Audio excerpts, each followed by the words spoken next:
comment j'ai rencontré l'appât? Eh bien, c'était à l'occasion d'une année où j'ai suivi le séminaire, de Philippe Lejeune et Catherine Violet à l'école, normale supérieure de la rue d'Ulm. J'ai adhéré et peu après, j'ai été accueilli dans le groupe, Paris 4 que dirige, Simone Ferradou. Ce groupe m'a plu et me continue de me plaire, car on peut rendre compte, des lectures, que l'on a faites, mais aussi, apporter le travail, soit sur un thème que l'on a proposé ou bien, dans mon cas, ça a été de présenter mon cahier de palimpseste, le cahier marron. D'une qualité meilleure que les précédentes, qui étaient des cahiers d'essai de chez Gibert, ou un peu plus costaud comme celui-ci. Alors ce cahier m'avait coûté 52 francs 50. Il appartient au registre Le Dauphin, c'est une boîte qui a dû disparaître depuis. Et je m'appliquais au fil du temps, jour après jour, à écrire mes rêves et à en tirer le meilleur de ce dont j'étais capable. Et il s'est avéré au bout de quelques années que ce cahier me sortait par la tête. Il a fallu que je commence par le recouvrir, comme ici par exemple, avec une peinture qui permet d'occulter ce qui a été écrit. Donc c'était par des fragments que je dissimulais le texte. Et puis au fil du temps, je me suis énervé davantage. Alors j'ai arraché des morceaux, comme ici.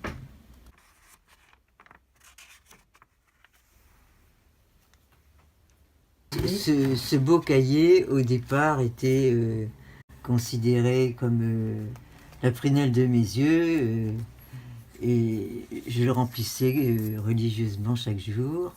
Au bout de quelques années, il me devenait comme un poids.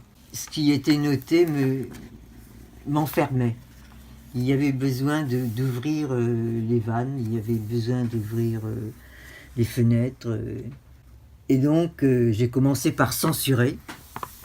Par exemple là, c'est couvert, donc on ne veut plus en entendre parler, ni le voir. Donc c'est fait de manière très sommaire, très grossière, sans intention autre que d'enterrer. Mais là, je pourrais même le lire hein, si je voulais. J'en ai aucune envie, mais ça fait un dessin. On voit, il y a des traces, quelqu'un est passé par là. Là aussi, comme c'est du stylo bille, ce qui est rare chez moi j'écris à l'encre, le stylo bille, il est rebelle et on ne peut pas l'enlever. Là, c'est de l'encre de Chine, donc c'est pareil, c'est indélébile. Mais là, c'est pour biffer. Donc cette première démarche après l'écriture du texte initial, elle est comme une vengeance vis-à-vis de cette consignation des rêves et de leur analyse, qui pourtant, cette analyse m'a permis de sortir un peu du marasme. Mais il y avait une autre étape à franchir, c'était de tourner le dos à toute la psychanalyse qui cherche à tout comprendre. Puisque finalement, j'arrive toujours à l'inconnu. Il y a un inconnu qui me travaille. C'est pas pour rien que j'ai toujours un mouchoir à côté de moi quand les larmes sont souvent là. Et donc il faut bien s'essuyer les yeux. Alors après, au fil des années, parce que ça a duré vraiment plusieurs années, j'ai commencé à jouer de manière plus volontairement esthétique ou picturale. Et je suis allé plutôt dans l'ordre. Donc j'ai tout recouvert, ici c'était en blanc. Et j'ai essayé de dessiner de manière brute, mais dessiner. Souvent je refermais le cahier et ça faisait des dispersions. Ça faisait des échos, des miroirs. Ici, c'est encore un autre univers. R, ça veut dire rejeter.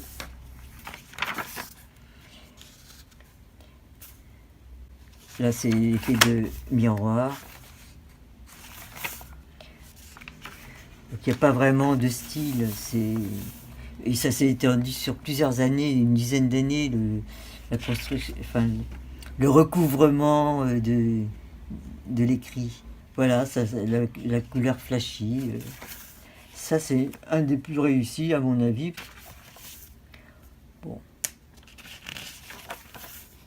Là aussi, c'est joyeux. Là, on sent bien comment le travail était tapé. On mettait une barre, une diagonale. Donc, on savait qu'on n'y reviendrait plus.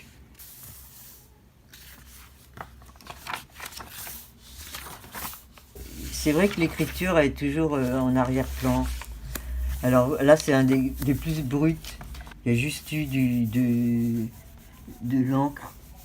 Voilà, un autre qui est vraiment emblématique, ça s'appelle l'envol, je crois. On pourrait dire qu'il y a un oiseau qui démarre.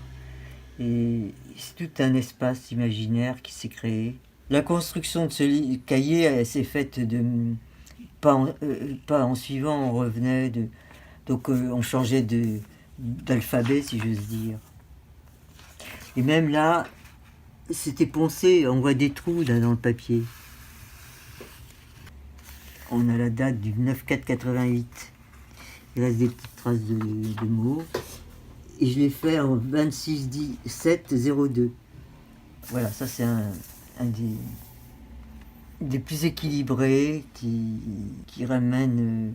c'est à la fois le tombeau et en même temps la résurrection, je trouve. Donc on voit la page 101, c'est tapé, c'est terminé. Et on y revient le 24/12, on ne sait pas. 23/02. C'était pour savoir quand j'avais fini, je mettais une date. Voilà une nouvelle page où l'écriture a laissé sa trace. 29/3/07. Donc là c'est biffé. On est en équilibre entre la perte et le retour. 19/11/01. Donc c'est un journal sur un journal.